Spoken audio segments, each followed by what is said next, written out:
Ay, nandito na. Sige, thank you ah. Ako na muna lang siguro ako ng fertilizer Noy? para... Oh, Adrian! My high school classmate.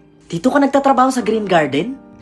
Teka, baka pagalitan ka ng amo mo ha. Ako yung amo sa sarili kong business. And kilala mo si Marvin Abisado?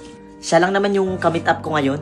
Siya ang may-ari ng The Green Garden na ito at isa sa pinakamayamang lalaki sa buong Pilipinas. O siya, maupo ka muna dyan o gusto mo maglibot lang muna? Parang wala pa naman ata si Marvin Abisado eh. Pwede mo bang ilibot muna ako dito? Pero teka, parang masyado atang maputik eh. Pwede ko ba mahiram yung tsinelas mo? At saka magpaa ka na lang? Sige. Since sanay ka naman sa putikan, di ba? Tsaka dito ka naman kasi nagtatrabaho. Sige.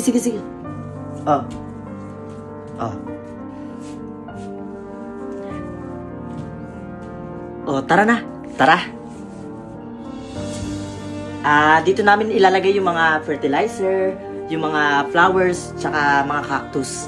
Alam mo, ang garden na to ay the best talaga sa mga kasal. Hindi na ba kayo nagkabalikan ni Chris? Yung pinagpalit ka kay Kurt nung high school? Hindi na. Not worth it. Alam mo, kung ako sa'yo, dapat kasi pinagpatuloy mo yung pag-aaral mo. Kasi sino ba namang babae ang magkakagusto sa isang farmer lang, di ba? Ilan ang sinasahod mo dito? 200 to 300 lang a day? Sa tingin ko, nasa tamang desisyon si Chris. Pero nagsasabi lang ako ng totoo ha.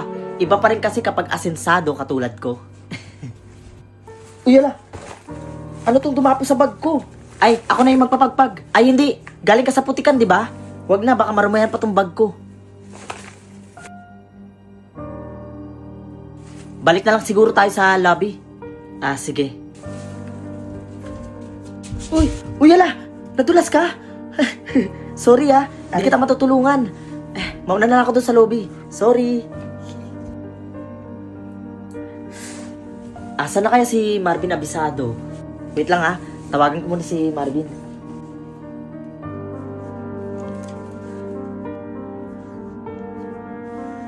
Sir, may tumatawag po.